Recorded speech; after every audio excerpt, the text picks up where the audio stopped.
welcome to this WOD India event, very first.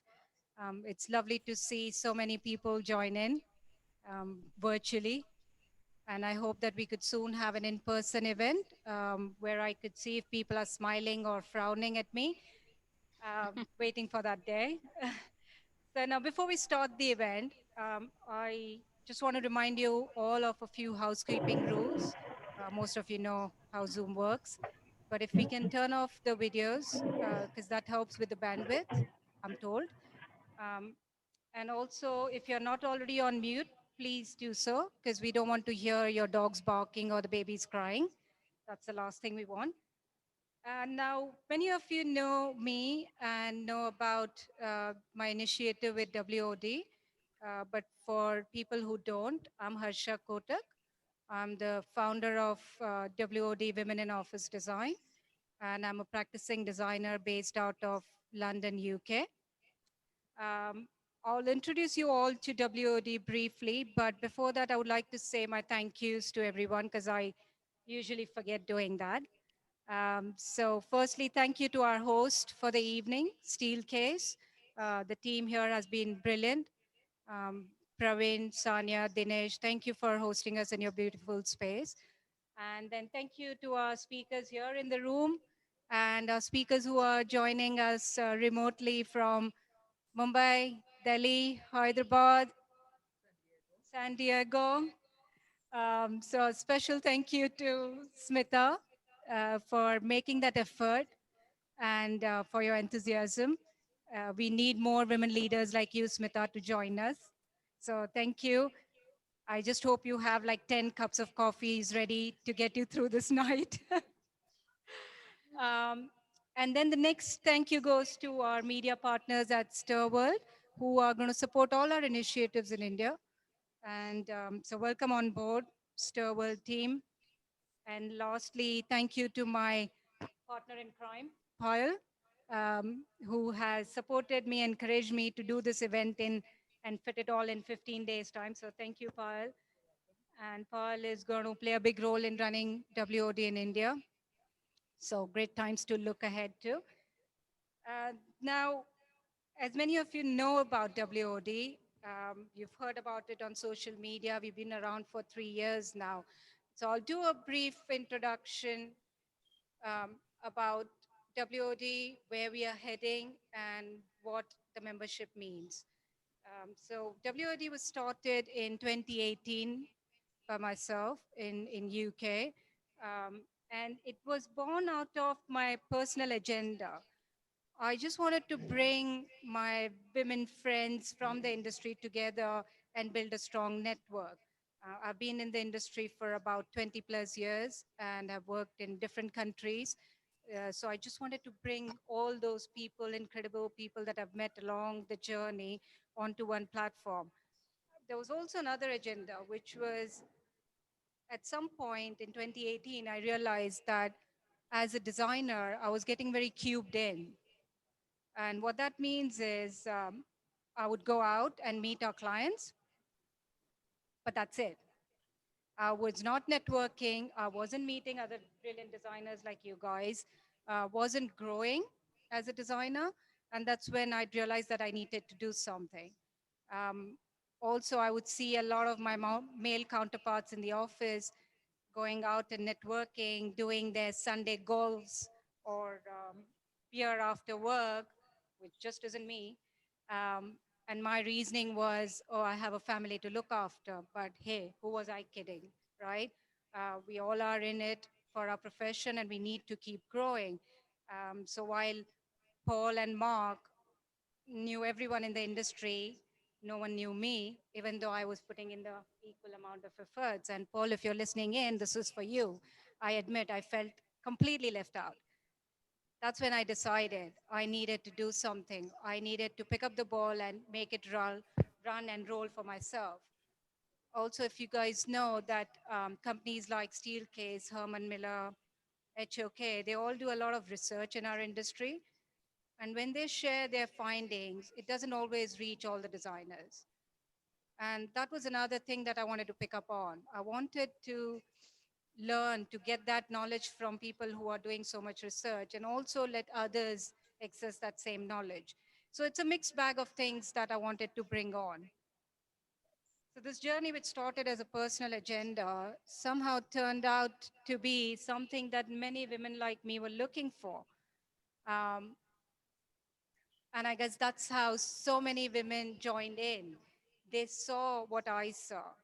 And that's how today we are a group of about 2,000 plus members from UK, US, Europe, India, Canada, I mean, Australia, Sweden, loads of different countries, members who are designers, architects, workplace experts, strategists, color therapists, name it, you find them there. Um, but just to clarify, that WOD, which many people think is about feminism, they think we are trying to kind of find our space in the industry, which isn't true because it's a business which is a mixed business, right? We all need to survive. This isn't also about just trying to get onto the whole trend of DNI. No, it's much bigger than that. And I guess that's where the industry saw it too. And we've been supported and partnered with a lot of brilliant brands like Gensler, HOK, KI, Herman Miller, all global brands who have supported us in our journey. We've also had a chance to present at many design festivals like the LFA, CDW. We were invited by the government of Valencia to present at their Habitat Fair. We were invited by Design Museum of Barcelona last year. So we've done quite a lot of work in the last 3 years and credible work. So let's just look at a few pictures to show you what we've done. We do a lot of educational events because our motto is learning and networking. So we've got brilliant speakers like Kay Sargent from HOK, Neil Usher, Sammy from Sketch. So it's a good mixed bag of speakers that we have. So we do these educational events in different countries. We did the Power Women of Design in Madrid, in London. We did different workplace strategy events. So it's a good mix of content that we put out there. In fact, we curate one of the best events in the industry. We also do fun stuff. A lot of wine flows in our events. We do Christmas parties, we do summer parties, festivals. We do color workshops, sketching workshops. As you can see, Neil Usher always comes to us to launch his book, which is brilliant. Thank you, Neil, if you're listening in. So that's what we did for 2 years. And then came the lockdown. And like everyone else, we kind of changed our strategy and went on digital, hybrid. We did a lot of events, but then people got tired. I got tired of webinars. And we decided to launch a digital platform just for WOD. And what this digital platform does is it brings the community together from around the world. So you want to meet someone from Sweden, someone from Switzerland, or someone from a small town in Italy. You go to the digital platform, search for that town, that person, and you can connect with them directly one to one. It's free access for designers and architects. Also, we are launching our academy in February. So it'll be more about professional development with courses on sketching, courses on presentation, business development, executive roles. So loads of different things coming up. We would be hosting all our events from digital now onwards. Also, what is interesting is the digital platform lets you showcase your profile and raise your profile. You can put your projects up, share your pictures with everyone, and not only, so it's not just client presentation, it's presenting to your peers in the industry and learning from them. So guys, join in. We've got loads going on. It's simple. You can just go to our website and become a member for free, or just follow us if that helps you. And yes, come join the party. Now, moving on to today's event.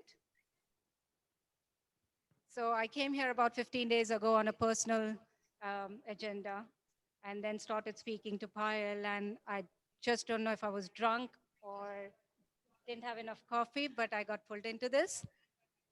And then Steelcase came in, and here we are. Um, so we decided to do Power Women of Design India. And generally, we have about 4 to 5 people on the panel. So when I first spoke to Payal, I'm like, I don't know how can we have find 4 people, 4 incredible people who have done some brilliant work in like 2 days. Guess what? We found 8. And that can only happen in India. Trust me, guys, that can only happen in India. And I'm very proud and very happy about that.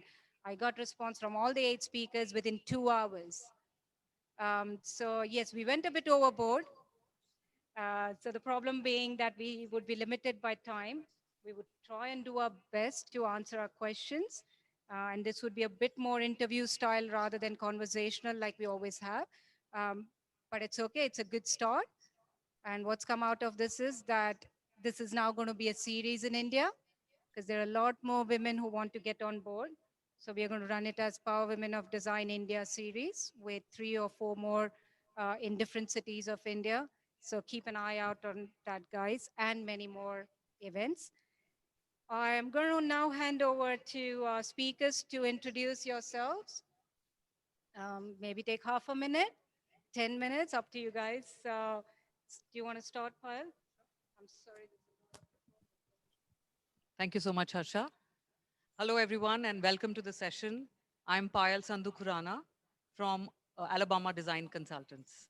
I've been in Bangalore now for 20 years, working in workplace design and interior office architecture. My roles have straddled everywhere from design thinking and key account management to strategic planning and business leadership. A personal area of interest for me is the intersection between human needs and physical environment and the future of workplace, especially in these very disruptive times. My experiences in this industry have led me to believe that gender bias, gender inequity are very, very important issues to raise for education and for awareness. I'm very happy to be on board WOD and especially the Power Women of Design series.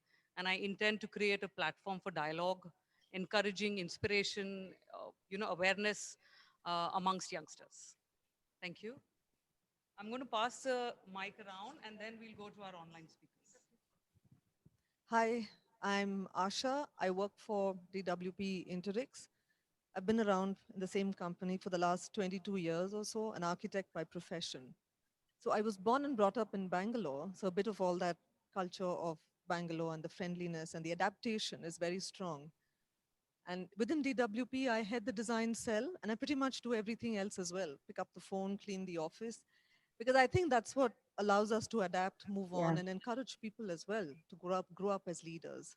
No, Happy to be no. here. Thank you, It's Harsha basically and they're taking Payal, for having companies us. that had a And global I'll pass the mic. reputation and they've produced Hi, it I'm to a one Fancy, brand Fancy brand George, and I'm a because we're workplace working on one consultant. brand. Okay, and I would say that I have about 28 years in the industry. It's a long time, and I just kept thinking that I have to stick to 1 minute. I was wondering, what am I going to say? So instead, I'm just going to say I'm a global citizen. I was born in Malaysia, Borneo, okay, and I was educated in India. I also lived in the US for 7 years. So it's literally been, I don't consider myself a citizen of any country. I'm citizen of the world, right? And I am at this point of time in between trying to figure out what I'm going to do. In fact, I've just started a workplace consultancy with Thomas Associate Architects. So we're going to try and do something a little different. And Harsha, you kind of struck a chord with me when you talked about 2018. That's when I kind of got out of a 15-year stint at a company. I just literally woke up. I went to Barcelona and soaked myself in something called Mind Valley University, woke myself up there. I came back, and here I am just trying different things, just open for opportunities, jump into anything that comes your way. Thank you. Hi, this is Devanshi Patel from ANSR. I work for ANSR as the VP of Workspace, and I lead the function of design and build for our corporate offices for our GCC clients. I've been in this industry for almost 22 years plus now, And prior to Answer, I used to lead the operations for Nelson Planning and Design. That was also for a long number of years. But I didn't always come from this industry. I actually am a software engineer by my first profession. And then many years later, after getting tired of working in the IT industry, this happened upon me. And I found my real passion was design. And I went back to school to get my degree in interior design. And then the next 22 years happened. So here is where I am. And I'm extremely passionate about being here, being in this industry, being part of the entire fraternity of how do we actually aspire, inspire, and look forward to paving the path for more women to be here. Absolutely agree to all of you, and I'm very happy to be here. Thank you so much. Hi everyone, I'm Sumita. I work for Westion. I head the design and build division of Westion. Like most of you, I've been in this industry for over 2 decades now. And I think where my journey really started is not really to any locality. I've been and I've traveled across the world. I've had the opportunity to have great mentors, be it Bangalore or be it Delhi or be it Sydney. Uh, so I think one thing that really interests me, and thanks Harsha and Payal for getting us all on board on this platform, is that, I have different opinions about the gender diversity that we're talking about. But I think that's really important is for women to come together to collaborate, right? To find coping mechanisms and support groups. And I'm really thankful for this opportunity. I think to many much more such events. So look forward to it.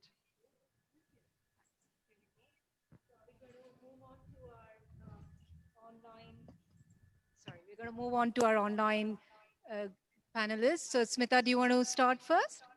Sure thing. Are you able to hear me? Yes. So I will echo exactly what Sumita is saying.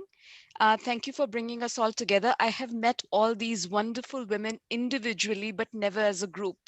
And to see the power of this lot together is really brilliant. I am Smita Gupta. I'm calling, as Harsha sweetly said, from San Diego. And I have been bi-coastal, as I call it, for the last 13 years. It's been my privilege to bring Gensler to India. We built the practice from a very small little kernel, and we are really proud that we've made a strategic design firm in India, a small start to a big firm in the country. And over the last 13 years, as I mentioned, but I've been with Gensler for almost 25 years, most of my architectural career. So the rest of you, I am the same pedigree as Fancy, 28 years in the industry. And so my journey began with research and then core and shell interiors, and then finally with strategic consulting. So that's sort of my whole area of experience. But it's really been a privilege to see India change. And I especially had this really interesting view because I came from the outside, and I have a leg in both the worlds, and I can see what is emerging in India. And like you said, Harsha, this could happen only in India, that you found 8 very strong women within 15 days or within 4 days, as you said. It's really thank you for inviting me to this, and I'm really this is a huge privilege. Thank you.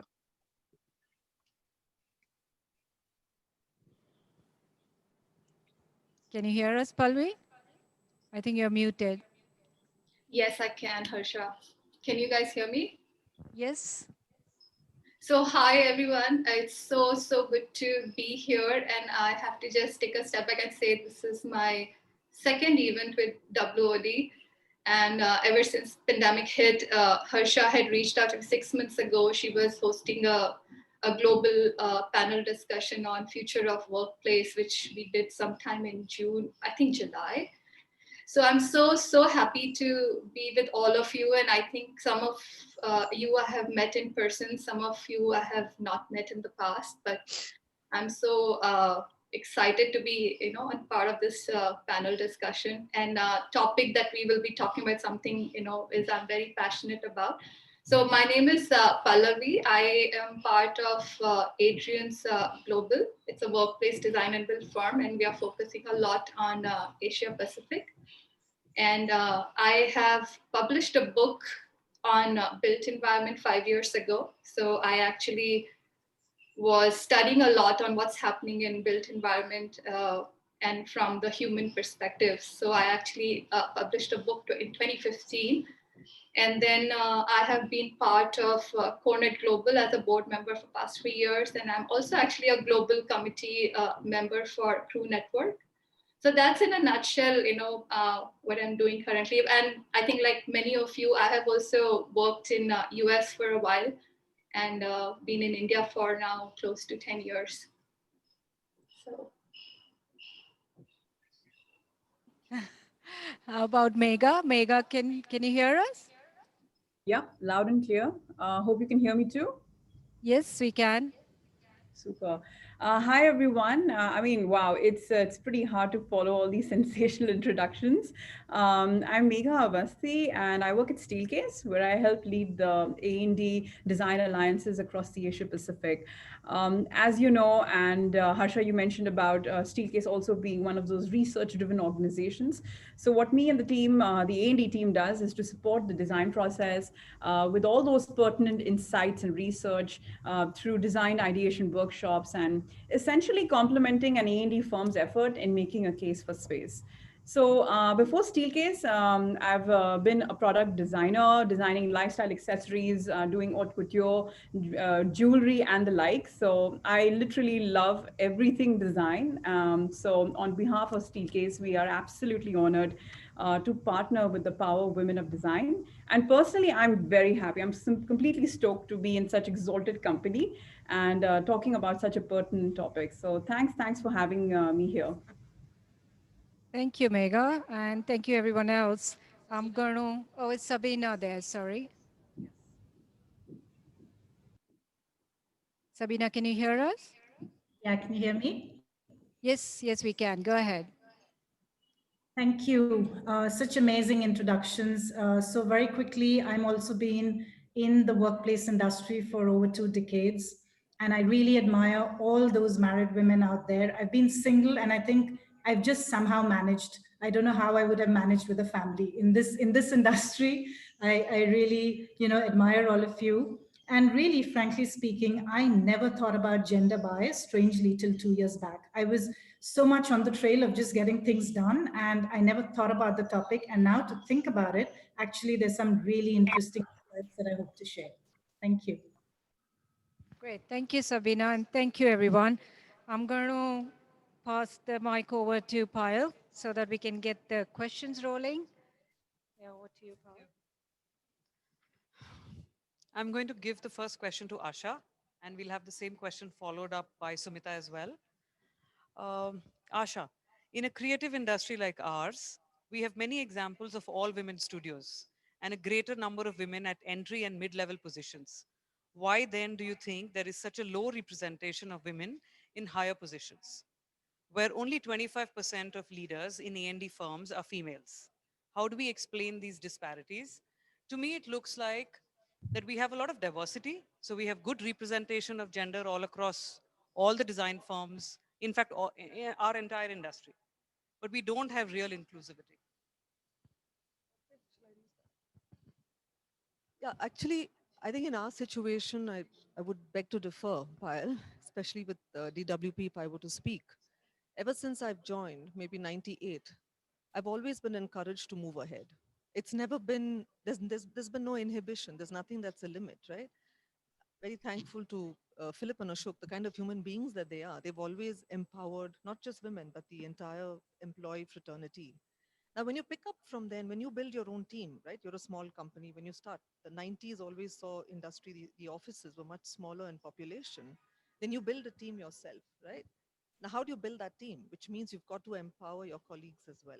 So it all depends on how you get over your insecurities and notice that there's another talented person who equally needs to be empowered and pushed ahead. And you need to figure out the leadership qualities in each one of them, because one can lead and one can probably do things back end much better. All of them have to be given their importance. back, it's not just about the women in the industry. Well, there are a lot of women architects. There are even in the educational field. If you go to colleges, there are a lot more women who are studying. Now, how do we don't go up there? Partially, probably because it's territorial as well. I mean, you have fathers who own the offices, and they probably want their sons, right? Well, in my case, it's again very different. My two bosses have their sons who we are mentoring right now. But the situation in an organization like ours has been very different. It's always been move ahead if you're talented, you're pushed ahead, you're given the opportunities. And I think that's how it should be. Take your clients, for example. I mean, over the last 22 years, I've dealt with different kinds of people. I've always found 90% of them very encouraging. They don't look at you as a woman, but it depends on you. How far are you ready to take that journey? If you have to climb up that water tank and figure out a signage, you have to do it. Don't just look down and say, well, I'm a woman and I can't climb that, right? So it's walking that extra distance and showing the others that this is what I can do. But there are some of us, I think, who step back. I know family is a very important point and we've all discussed it a lot, but it's a matter of working all that around and pushing ourselves forward. Opportunity is always there. How well do you grab it? If you look at the young generation that's coming, the so-called millennials or the 20s and the early 30s, I think we've also got to learn and adapt to how to get them to work. You can't always say, this is how rigid I can be and you need to toe the line. So at the moment, we're in this phase of having multiple age groups in our own office and how you kind of get them to do work, focus, and at the same time have fun working with them because their whole system and approach to work is very, very different. And how much we can learn from all of that. So that's how you make leaders. They've got to see you as an example, which means you've got to walk your talk. Absolutely. Empowering, the being a lot more adaptive, uh, be a lot more flexible. All of that needs to be in a good human being, right? And that's what I think as women, it's a lot more easier because we're calmer, we're more affectionate, we're more sensitive to others. Sensible. Yeah, sensible. And that should help us build that team and recognize that leader in the other person. And I think that's when it moves forward. Well, the industry is seeing a lot more people that are coming up. So I'm sure that's encouraging to know that things are going to move ahead and we'll have a lot more leaders. Sumita? Thanks, Asha. So, without trying to echo what Asha said, uh, very similar thought process. I think if you look around the opportunity, which is, and I would look at mine in particular, uh, at our firm, Westian, 70% of the senior management positions are held by women. And I don't think that, I've had the opportunity to work with great mentors over the last 20 years. And currently, the kind of management that we have at Westian, I don't think that the skill set evaluation is done on the basis of your gender, right? But having said that, what I said earlier, that I do believe a little differently. I was reading this survey to my great surprise by the Entrepreneurs Council worldwide. And they said something very surprising that for the same skill sets, let's say 10 of an entrepreneurial role, if women had three, right? Uh, sorry, men had three, they would most likely not, they would go for that position. And if women had seven and not have three, they would not go for that position. So men, I would say, are wired to be risk takers, right? That's one factor, right? And if we look at ourselves, all this great panel of women leaders sitting across the table and across Pallavi and Sabina and Smita, I'm sure they've faced their challenges, right? So we've all had our families included in our growth, right? All of us, for example, if I was just to look back into my own growing up, I grew up with two guys, right? I had two elder brothers. So there was no question of what was said for them. The same rules applied to me. I never had that gender bias of any sort of what was expected of a guy was expected out of a woman. And I think what Asha was trying to say earlier, that these millennials, right? So when you're raising not only teams, but let's say you're raising future generations of just humans, right? Whether they choose to be in architecture and design is a different setup. But you need to raise people by the fact that there is no diversity of a gender bias, right? When we look at skill sets, whether it's for whatever position. Are you a great designer? That's it. Right? So those are the kind of skill sets that we're looking at. I think women are more malleable. Women, I would say, are more hardworking. Do we put in extra hours? Yes, we have to. But those are biases which exist. And there are glass ceilings. Agreed to that. But you put in the effort. I don't think anybody is stopping you down from cracking it. Sure. Right? So I think those days are gone. But I would leave it to Payal to take that forward. No, I agree. I think all of us are sitting here because we've had great mentors through our journey. And like you said, Asha, I mean, I used to look around my studio and I would find so many women. And at one point of time, we had to kind of get the ratio of men higher because we said, okay, what's happening here? So, so it's a great learning. I think we've all worked our way through it and we've seen all the challenges. Yeah, I guess that's what we are here for, right? To inspire others that nothing can hold you back if you try.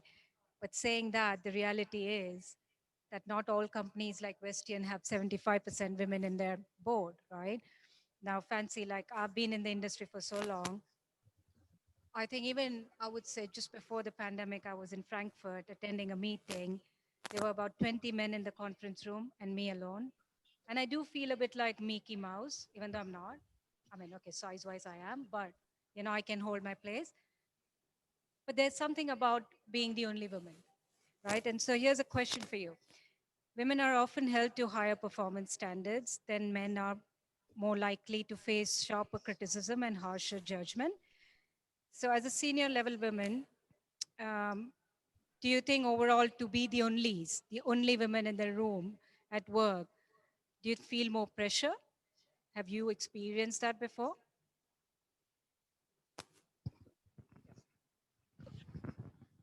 So I've got 8 years over you guys, right?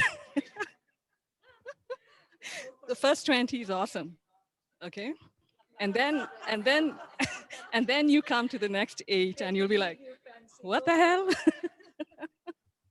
So okay, I'll just put it this way, right? Even I had a great father. He never differentiated between three girls and one boy. It was just awesome. Four of us. It was all good. Okay.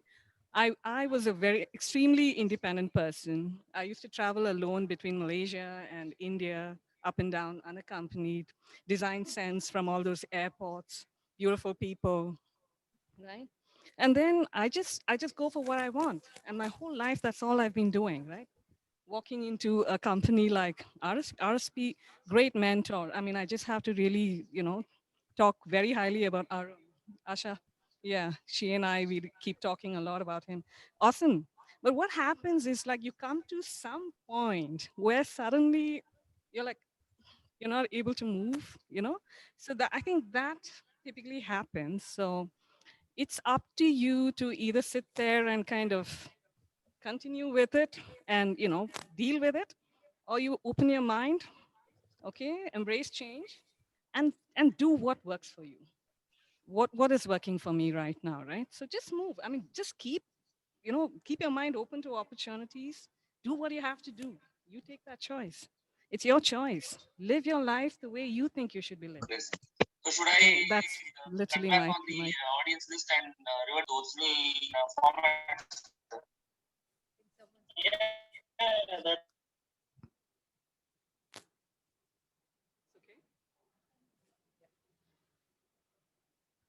I have I think someone no. else was speaking. Okay. So I've been in that same boardroom situation. There'll be like 13 men and one woman, and I never thought there was anything wrong with that.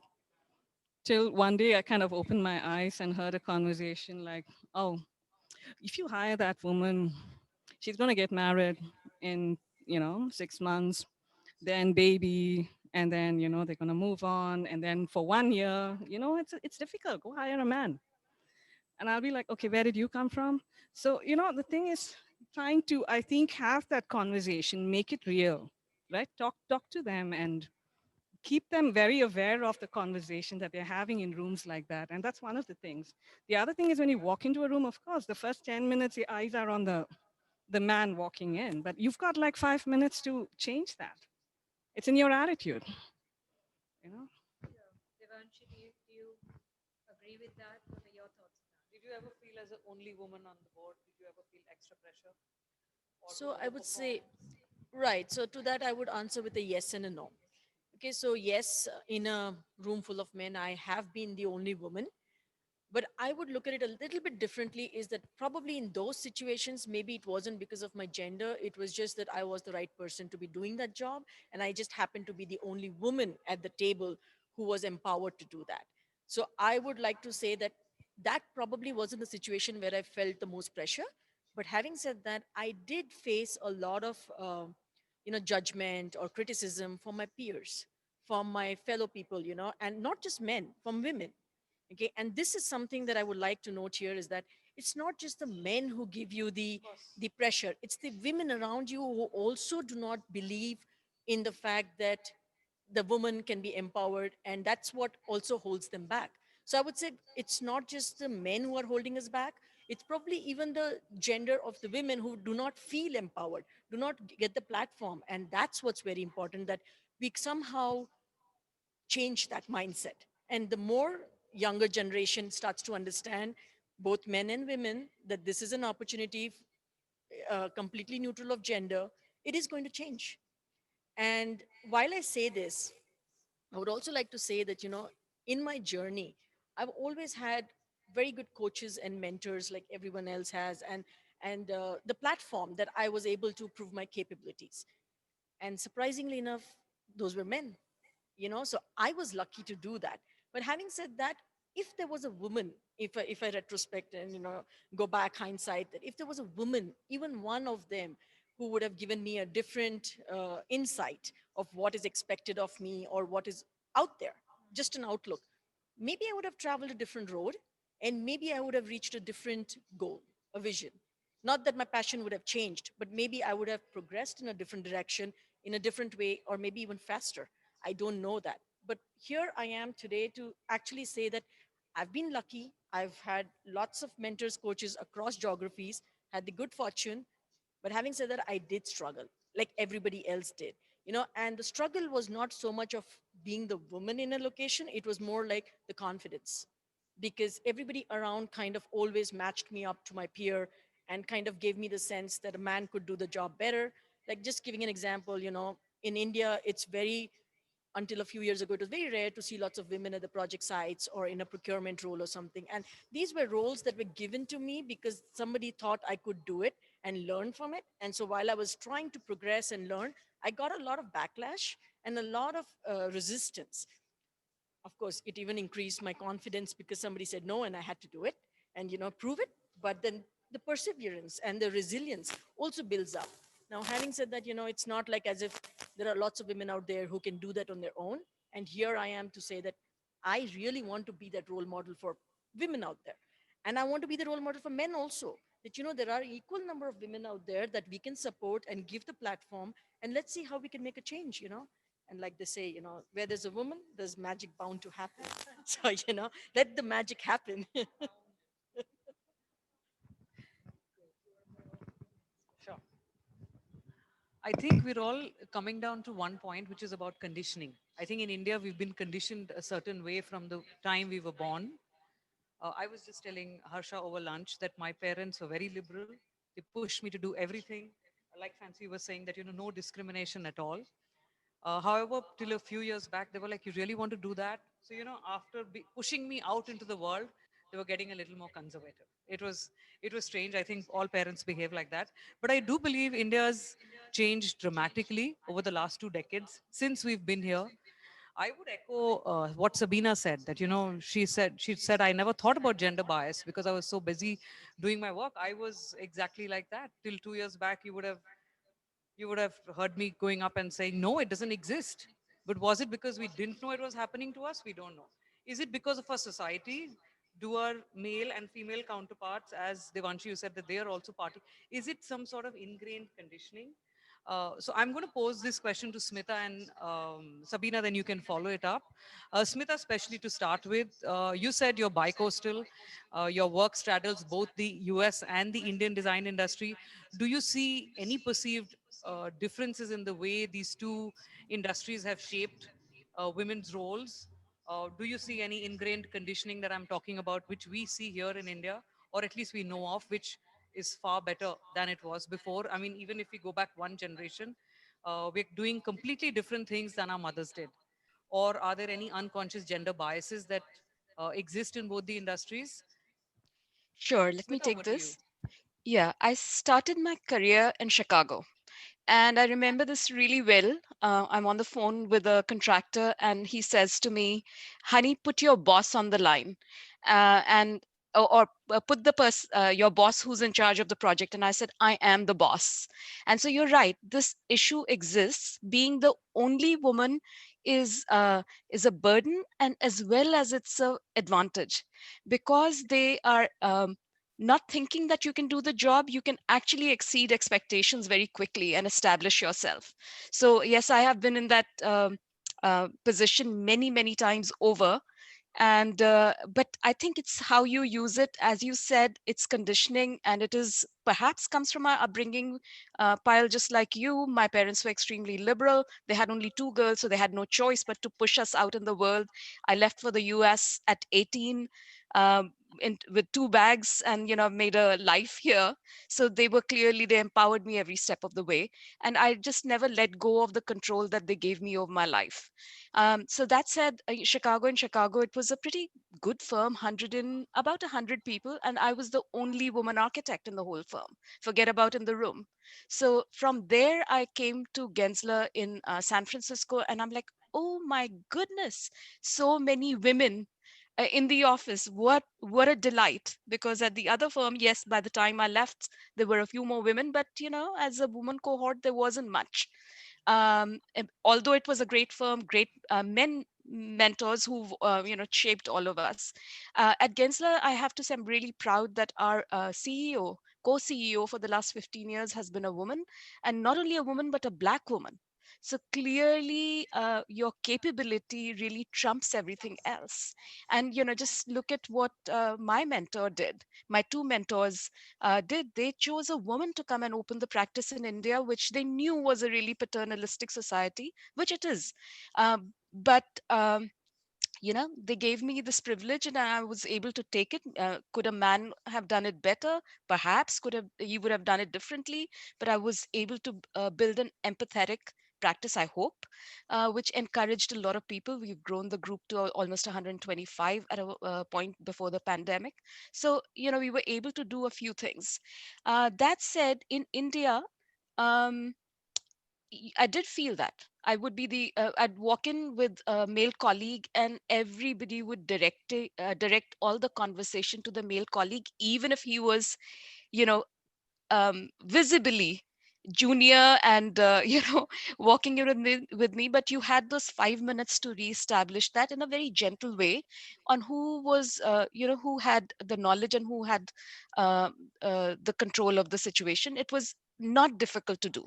It wasn't as if anybody was resisting that, they just didn't know. So it's also conditioning on the other side. I think the difference in India and in the US at this point is who's on the other side of the table. I think our clients, they happen to be much more of the male orientation in India, and the room is full of more men. In the US, that balance has shifted. But honestly, I did not feel disempowered in India compared to the US at all. But it was also, I think, part of it was putting the blinkers on, and like all of you said, you just get the job done. And you have to, right? We are talking about women here, but we've been on a lot of panels recently about what the Black experience has been in the US. And that's what they've had to do. The people who've succeeded, yes, it's everywhere, every day, it's in their face, the discrimination, but they've put the blinkers on, and they've changed their world for the better. And what I say to all of us is, we can change the world a little bit for ourselves, but when we see an inequity, notice it for the others. And it could be a man, it could be a woman, but make it better for them, call it out for the others. And if you can make it better for somebody else, pass on the privilege that has come to us, and just make it better for the next generation. And that's how we're going to change the world. The rock is there, but it's worth it to push it up the hill. We have to do it. Um, and you're right. As you grow up the ranks, it gets a little bit more difficult. But I have to say, at Gensler, internally at least, I don't feel it, I don't see it, and I think it's been good for our office in Bangalore also to see that a woman could be in a leading position. And you're right. We also had the same thing. We still have 60% women in the office, which I'm really proud of. So clearly, they're getting trained. We are bringing them up on both sides of my pond, and I think it's just what's happening across the table in the larger context, but even that is changing in India. On my Microsoft job, for the first time we had a woman from the PMC side looking at the site, and it was such a delight. Now we see them every time. This was 5 years ago. Now every site has a woman, and it's fantastic because they're picking out the detail, and we always bond. So I always make it a point when I go on the site to see another woman. I do show that there is, this special bond that the women have, and they're seeing things in from their own perspective, which is a very strong perspective. So I think we just have to change it gradually, and who we can educate is our daughters and our sons. uh, Equally much more important than even the women, the girls, the sons, to see them the women can do anything. And in fact, all of you are already doing it for your immediate families. You've seen where a woman can go, your families are seeing where a woman can go, and there's nothing to stop a woman. Thank you, Smita. I think you said it correctly that the girls in your studio have seen you in a leadership position, and that in itself is such a big win already. I think that is something that should become more prevalent in India. I hope it does. Thank you so much for your answer. Sabina, would you want to pick up the strain from here? Yeah, just very quickly, as Asha said, I don't think we could have wasted time thinking about gender bias. You just pick up and run, and you don't look back to say, is this an issue and all that, because if you're making it an issue, it is going to become an issue. You just gallop.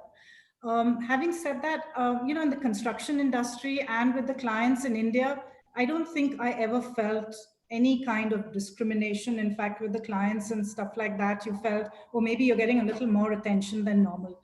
But yes, as you grow up the ladder to the highermost position, that is when, if you have male bosses, then there is, oh, she's a woman, as Fancy was saying. Would she, at in my 30s, they would say, oh, but you will get married and then 9 months you're gone. What is going to happen? And then are you as capable as the male directors? So there, and I somehow never noticed it. I just suddenly my eyes opened 1 or 2 years back. But I think you can help, getting you down. It may take some more time to reach there, but you'll get there if you're capable. So yeah, thank you. Thank you so much. Yeah, Yes. So I'm just looking at some comments that have been coming through, and some really interesting and very inspiring comments. So Joanna from UK says, seems India is more advanced in empowering women than UK. Yeah, that's a comment, isn't it? So proud of that. And you're right, Joe. When I come back to UK, I'll tell you all about it. But then Angela, again, I think from Birmingham, comments that comes from striving and determination. These are the kind of role models females need. So I agree with that, Angela, that women here have learned, have been brought up to strive and be determined to go somewhere. So Palvi, my next question coming to you on that. Do you think it'd be much easier for the next generation of women in this industry, as our generation is breaking many molds and opening doors to senior leadership roles? If not, how do we encourage and motivate women to aspire for leadership positions? And I know we've had some discussions before, Palvi, about this. Do mentorship programs or setting up support groups within the organization work? Or do you think we need to devise a new way? Thanks, Harsha. Actually, as you know, my eyes were opened, I think, about 5 years ago when I realized that if I have to now climb up, I started noticing those subtle things where, kind of when you get pigeonholed. So I want to just take a step back, and I've been hearing all of you, and a lot of you have, I think, hinted at the point of women get told a lot of gender norms very early on, and I'll just take a step back and say that, um, for example, we tell women are very good at multitasking. Women are great nurturers, women are great at, balancing work life. And I think we all know that these are not absolutes, and a lot of women are not good at multitasking. A lot of women are not great nurturers. And some of the men that we know who are absolutely fantastic in, balancing work life. So the point is, we see, like, always being told that working moms, we never say working dads. And I think that messaging is so important. And I think we need to understand that we become the story we tell ourselves. And I think that's where it needs to start, sort of, right in the beginning. If I'm not told that I'm a great nurturer, I may be something else, which I need to tap into my natural born abilities, right? And I think that's where I wanted to bring the point that a lot of you actually said that women are great at multitasking, or women are great, they are very malleable, and some of us may not be, and I think that's where we need to sort of start going deeper into that point of, let's not tell any narrative of women are such so and so, or men are so and so. And I think that's where we need to sort of start shifting the whole narrative. I have heard that, that person, if person is empathetic, they should not be aggressive, and if they are aggressive, they should not be empathetic. And women can, I've seen a lot of women who are extremely aggressive in their work, but they are extremely empathetic to other teams, and they're because they're getting their stuff done. So I think that's where I feel we need to sort of start building that narrative, that not pigeonhole women into those sort of roles and norms, and sort of very early on. And I think that will give sort of a role to a lot of women to sort of right in the beginning of their professional journey. And coming to the point of, you mentioned that, the what do you call, the mentorship, and the, what do you call, the what is the other thing you said, Harsha? Um, like having organizational support to create those programs, and I think that helps. But I think what we need to actually do is, and I've done a lot of work alongside Crew Network, and I was thinking that, can we encourage more women to do more deals with more women, right? And that itself, because there is a power structure right there, can we actually take that power structure and say that, because the minute more women are going to do more deals with women, the whole power structure is going to shift towards women altogether. And I think that is where I think we need to start thinking that we need to look at more dramatic sort of interventions, rather than these, very minimalistic sort of stepwise, and that's where I was sort of getting at, that we need to sort of start challenging the very beginning of norms that we start setting for women leaders. So that's what I was actually driving at, and I think I wanted to just sort of bring one more point to all of you, that recently there was a study done that if you look at women's financial sort of the salaries that they make, women make about 10% to 15% less than men. And women in the corporate real estate world, they actually tend to they actually are very unsure of taking what do you call, the benefits, like the benefits that come with the, like the bonuses. They are not very comfortable, like unlike men. So I think that's where, what is it that, telling women not to sort of go all out and, claim the world. So that's what I would like to say, Harsha and everybody on the panel. Can you guys hear me? Yep. Yes, I find your impatience with the world very encouraging. And that's exactly what the next generation should not go by these tropes. Yes, we've had to deal And I'm sorry, I'm jumping in. We've had to deal with certain things, and to progress, you have to put those blinkers on. But Pallavi, absolutely, you should. We should feel empowered to ask for our seat at the table, and in fact, why should we ask? We should be at the table. Correct. So agree, agree. Thank you so much.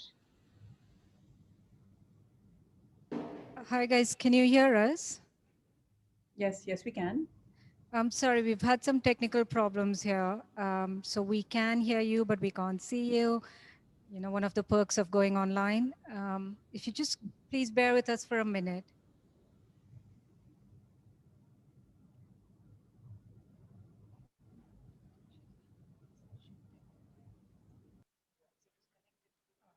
We can continue the conversation. We are all online. Yes, please, guys, go ahead. Yeah, Palvi, Yeah. Smita, pitch in, Yeah, Megha. Megha can speak to this issue. Megha. sure, sure. Pallavi, I mean, you spoke about power structure. I mean, gosh, I couldn't agree more. I think it's certainly been both an evolutionary and a revolutionary journey, right? Where women have benefited from the sacrifices and achievements of all their predecessors in some way or the other. I think the molds are breaking, so to speak, and women are increasingly entering senior leadership roles with much success. I mean, just look around all of us, right? So we don't have we I mean we couldn't find better examples. But when you speak about the next gen, and Harsha, you mentioned, you use the word easier. I in my opinion, I wouldn't use that word. I do think that this has brought in an increased sense of normalcy, right? Having women in such positions has increased the sense of normalcy, and is encouraging more women to rise to the challenge and take up such roles. You spoke about encouragement and motivation, right? This does require an effort on the part of the person herself, right, who aspires to be in such leadership positions.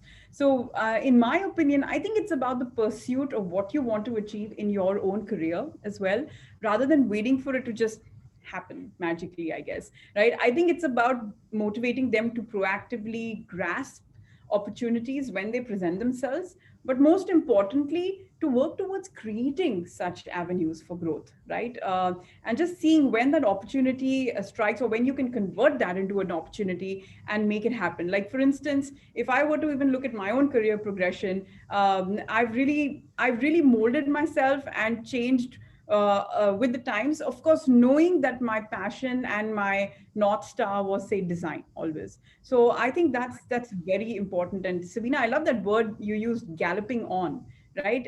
When we know what we want to achieve, it's easy to gallop on, right? As long as we know, that's exactly what we want to get at the end of the day. So lastly, when you actually speak about, what is going to accelerate this change, and mentorship programs, I mean, certainly, Asha, you spoke about it, Smita, you spoke about it, most of us spoke about it, like leading by example. I couldn't agree more. I find myself so blessed to be in Steelcase, where I'm, surrounded by such powerful women leaders, and it's such a delight to learn and interact with them, right?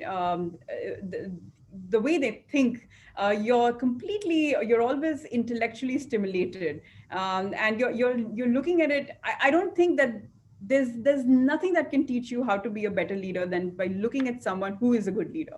And that could be a woman, that could also be a man. I mean, I also am blessed to have some great male mentors over the years. So yes, walking the talk is certainly powerful, but sometimes I do believe that there are just sometimes few women leaders to guide these potential within organizations. Not everyone finds a lot of women around them, right? And that's why I feel external networking avenues are also equally important, right? So for instance, women of office design, right, that itself is a platform that is very, very important, very needed. And if we tend to grow these and evolve them into something that's so robust and helps, women of all walks connect, and share their passions, learn from them, I think that whole evolutionary and revolutionary journey can really be taken to the next level. So yeah, that's my 2 pence. Thank you. Thank you, Megha and Pallavi, for answering that. Agree with what you said about let's not tag ourselves by saying we are women are multitaskers or so and so. I think that's the first step that we have to take towards changing things, isn't it? We should stop behaving like that and stop talking like that.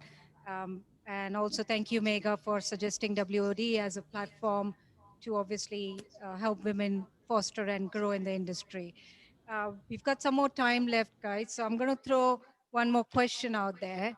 And once again, sorry about some technical difficulties that we had earlier. So, Smita, let me ask this one to you.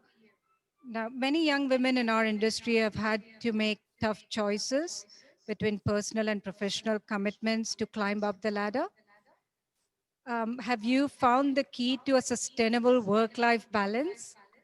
And as a woman, have you managed to have a successful career while being a part of a family or raising a family?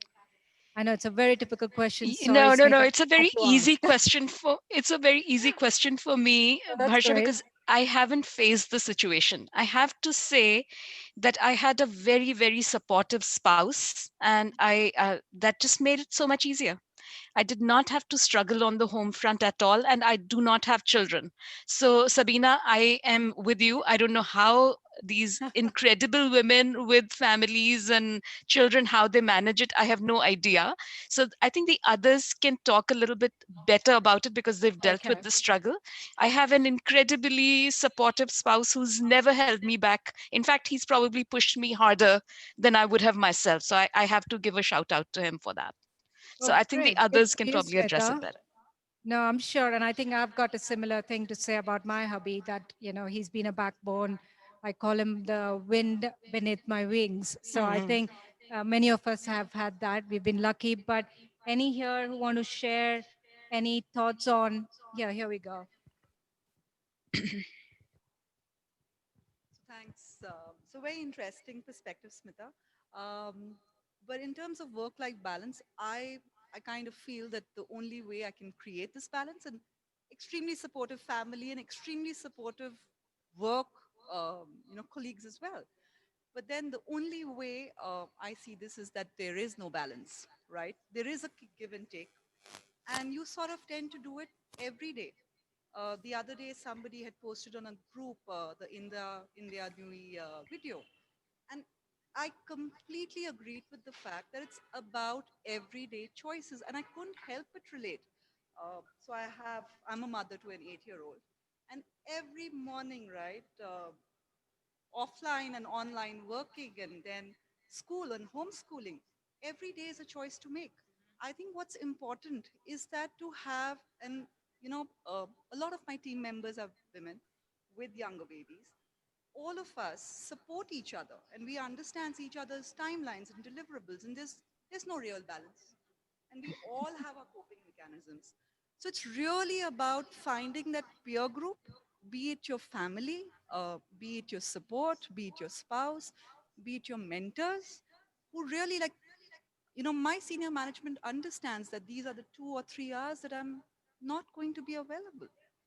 And that, I think, is the beauty that I've found, thankfully, in India and amongst our clients as well, that it's perfectly okay to not be available at that point in time as long as you're willing to pick up the battle once again. The only thing that I feel that a lot of the youngsters who are coming in, right, it is a hard world today, right, with the pandemic. I think women have to allow themselves the grace that it's absolutely okay. There are going to be unbalances. There is no perfect balance, right? And if you need, because our biological clocks and our work life balance clocks are inversely proportional. So if you need the time out and you want to look at the path that you want to go ahead with, please take that time out. Think about what you're doing and then come back. So that's perfectly fine, and we're good at all the roles that we do. So there's nothing wrong with that. Actually, can I ask Fancy So, to quote her famous quote of work-life balance? Sadhguru, But which she taught me 3 months, 4 months ago. I think it'll. Please go ahead. Yeah, Sadhguru quote. Salvi, I'm going to leave that to you after I speak. Oh my You just kind of come in with that code, okay? Because it's our favorite code. goodness. So, see, it's not easy. Let's just be absolutely clear about that. I have a 19-year-old son, and I have a 16-year-old daughter, and I have no clue how we got to college. he's in college now, you know? It's it. Yeah. Job. Yeah, exactly. And he's doing so well. And my daughter is like extremely balanced. And I agree with all of you. I mean, your spouse has to be supportive. Your kids like back you up 100%. You know, it's all there. And it's not easy for you because you feel like you've missed the 19 or the 16 years. And actually, it's tougher thinking back and saying, what happened?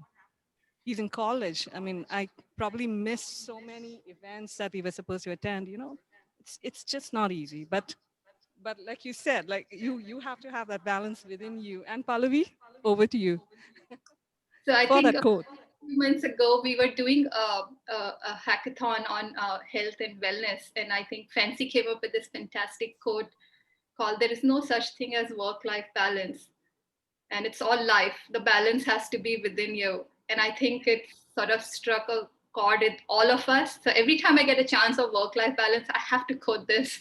So No, I was just going to add that as leaders in our own organization, we stand as an example to the others, right? The young mothers or the older moms, because you've gone through it. You've got to push yourself at times, not sit back and say, okay, I can't do this and I can't do that. Well, that's the easy way out. We all would want to step out and be with our respective families because we've also made this choice. We've also been ambitious. We like doing what we're doing, and hence we've kept things aside and chosen to do that site, that design, that client, or interact on that specific project. So it's a choice we've made as well for whatever reasons. I tell a lot of young girls who come back and say, I think we want to quit.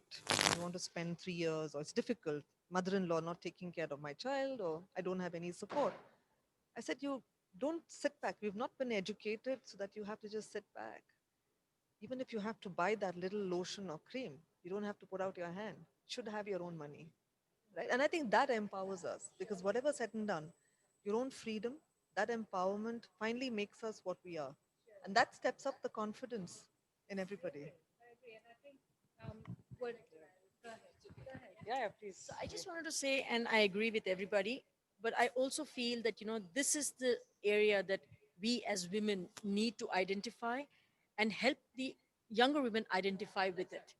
Because we've been through the journey, we've seen what it takes, and we can empower them, of course, and we can tell them that, you have to do this and everything. But because we've been through the journey and we've climbed the hill, we know what it took for us to be there. So if we can pave the path for them and give them opportunities that they can select, and again, not everybody's as ambitious, I agree to that. And because of us being in the position that we are, we can actually show them a lot many options. And that's what it takes for us to be leaders. The leadership is not in the fact that, okay, we are sitting somewhere and we're going to be a woman diversifying ourselves over there. It is the fact that, okay, we've achieved it. Now what? How well can we groom the next generation, correct, and influence them and find opportunities. Now, whether they take it or not is, of course, up to them. But if we can show them the path, that's what's going to be real success for all of us. So. I agree. There's no balance. I think it's a huge seesaw, and my career has always been seesawed completely towards my career. As all of you, I had a very supportive husband. I had a daughter who used to look at mothers in my society going for yoga when she was very young, and she says, "Why can't you stay home and go with a mat? And why don't you go for yoga class?" And now it's turned to such a change that if I'm home at 5, she's like, "I hope you're going back." So I think we've just managed it. And I think, Asha, you said we just had to do it. It was our choice. We chose to be ambitious. But I think it was also our leaders, our bosses. I remember I must have joined DSP in 2008. And I decided that I would bring my child over on a Saturday. And I don't think I asked permission. And Bimal, who was my boss, was very supportive. I mean, he must have come and seen my daughter toddling around, and he was like, okay, this is something new. He didn't say anything, and almost all women started bringing their kids on Saturdays. It was so nice because, your kids are there, they're seeing where you work, they're understanding that mommy is coming here for something important, and they're a part of it. And actually, I realized because I was at that senior position, I could empower some flexible policies for women coming back from motherhood. I didn't realize it at that time, what I was doing. It's all in retrospect. In fact, so much commonality about so many of us speaking about our eyes opening. I think Pallavi mentioned it. I felt that Sabina's mentioned it. So I think if we can only pass on this awareness to younger women much more earlier in their careers, it'll help them. I I agree agree. about the So awareness because I think the issues that exist are just because of conditioning and unconscious bias. So if we can call it out when we see it in a in not in a or not always in a combative manner, but if we can call it, and we need to call it out when we see it, otherwise the people who are perpetrating it actually cannot see it. They just don't know that the atmosphere or the issue that is being created is of their doing. So I think we call it out, but also with patience and with the kindness, because I don't think it's malice is intended. So, all the thoughts that you guys have shared, I think that's so apt for the title Power Women of India, right? Because Palvi called me and asked, why the title Power Women of Design? And I'm like, why not? So we have the power and we just need to trickle it down now, whether in way of either pulling out people, who are um, biased in an unknown way, or whether you inspire the youngsters coming and paving a path for them. So, Palvi, we are doing it right. Let's keep going. I do Um, want to share we've something if you guys have a few seconds. Uh, Not on the power. I think I'm so happy to be part of. I mean, I've seen a lot of you very closely and from distance. So I just wanted to share that this was about 8 or 9 years ago when I was just moving back from US to India, and I was sort of disoriented. Okay, I have to come back, and I started sort of applying for jobs. And I remember very distinctly, there were a couple of instances people had asked me, "Are you married?" And I was like, nobody's asking me about the work part, but they're asking about if I'm married and if I live with my parents. And I felt so miserable that, I don't know, do I not fit in into this whole thing? If I don't get married soon, is it going to be a problem? And it's been about I'm still not married, so I was just thinking of the part of that the society was trying to do work-life balance for me, not me by itself. So, True, true. It's not us, it's them, right? So now I think we're going to finish with one last round of thoughts from each one of you, whether you want to say something for the next generation. How do we do more with WOD? Please feel free to share your thoughts. Who wants to go first? Smita, you're on screen. Yeah, I will go first. Go ahead. I would like to quote Sheryl Sandberg: lean in. Women, lean in.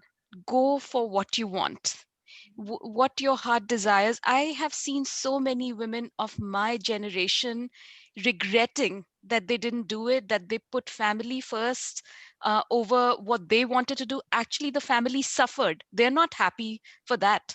So lean in, do what you want, empower yourself. Your family will be much happier for it.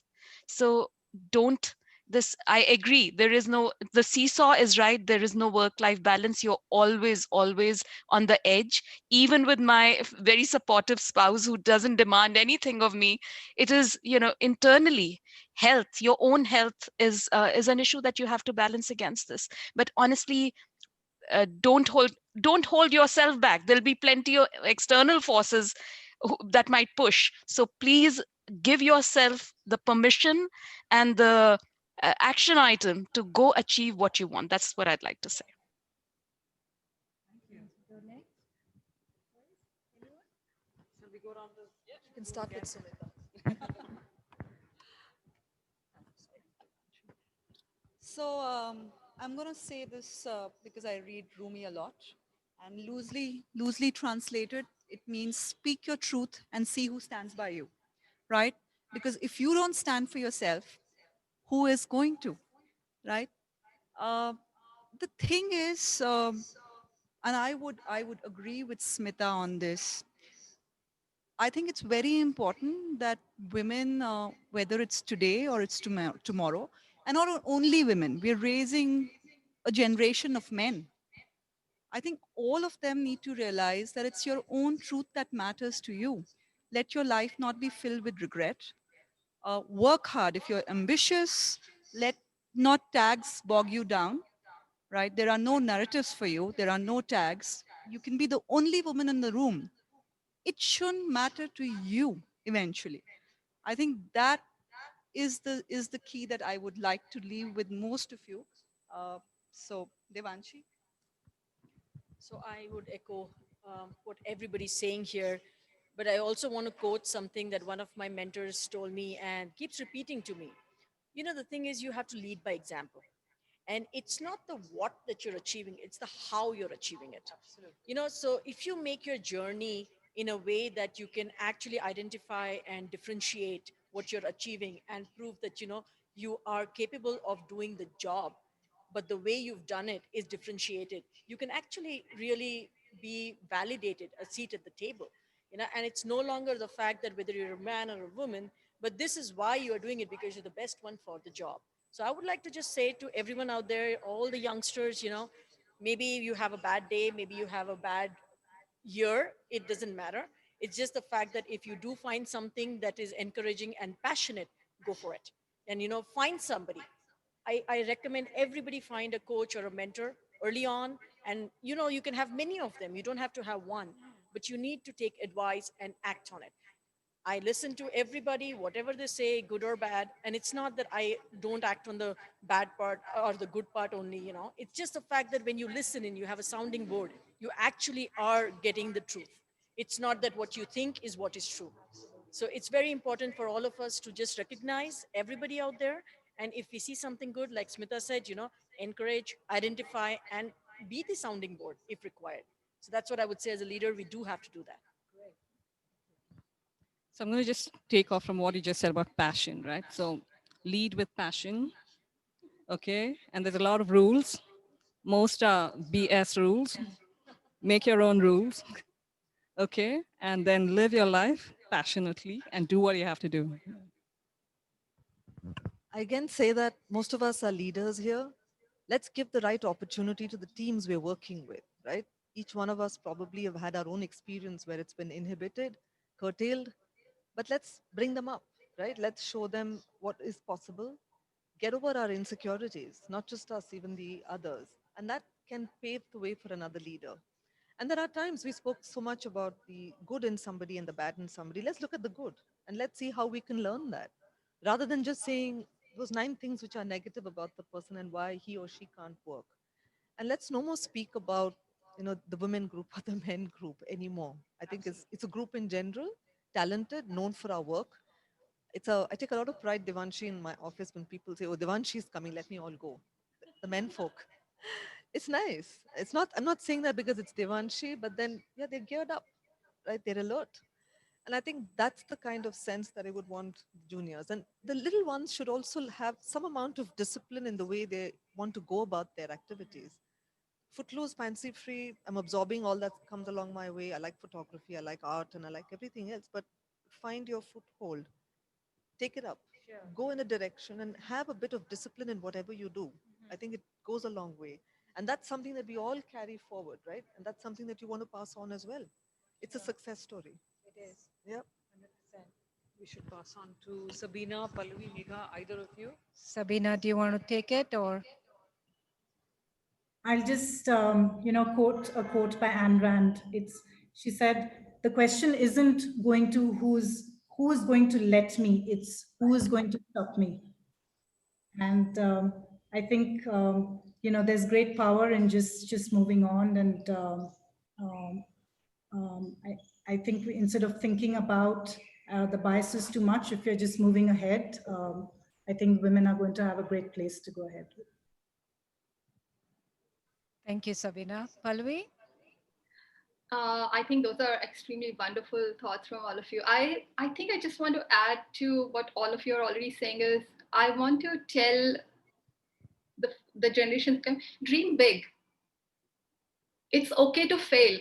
And I think because everybody who's in a leader, they have failed miserably. That's fine. Why do we not allow ourselves as women to fail more often and just keep failing and then keep going at it? And I think because of so many things that happen, throughout our journey, we start sort of engineering smallness, that it's okay to just be in that corner, just be okay to be in that secure spot and not question. And I think that's something I feel all of us should sort of, inculcate in us, that dream big, go for it. I would just want to share that, a few months ago, I was just talking to a client who's a dear friend now. I think next thing I want to become a CEO of a company. And he said, go for it.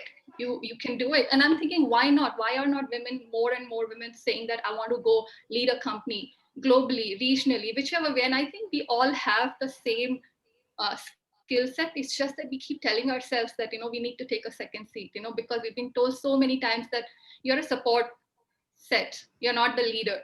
So I think that's where we need to sort of dispel that notion to start with and dream absolutely big, go for it, keep failing, fail miserably, but keep going at it, and that's what I would like to leave with all of you. Right. Thank you, I Palvi. I Mega? just want to say to Pallavi, you've given me a huge phrase that I'm going to think about for the next probably 2 years. Engineering smallness. Absolutely the enemy. And you're right, this happens. Let's not engineer smallness. I agree. Absolutely. Thank you so much, Smita.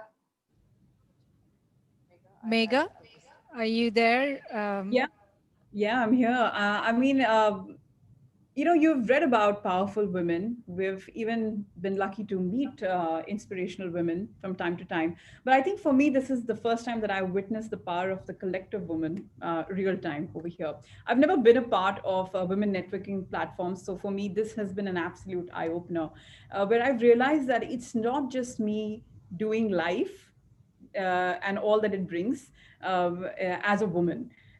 All of you have, I see myself and phases of, what I would have gone through in each of the conversations. So for me, the biggest takeaway was that I think we should continue to tap into this collective learning, this collective passion. It's so important and it's so enriching because as Devanshi mentioned, if we did happen to have such kind of new thoughts, who knows what path our careers would have taken and what path our career can take from this moment in time. So for me, I mean, it's been an absolute eye opener, and that's what I'm going to take away. That it's so important to be connected to women all the time.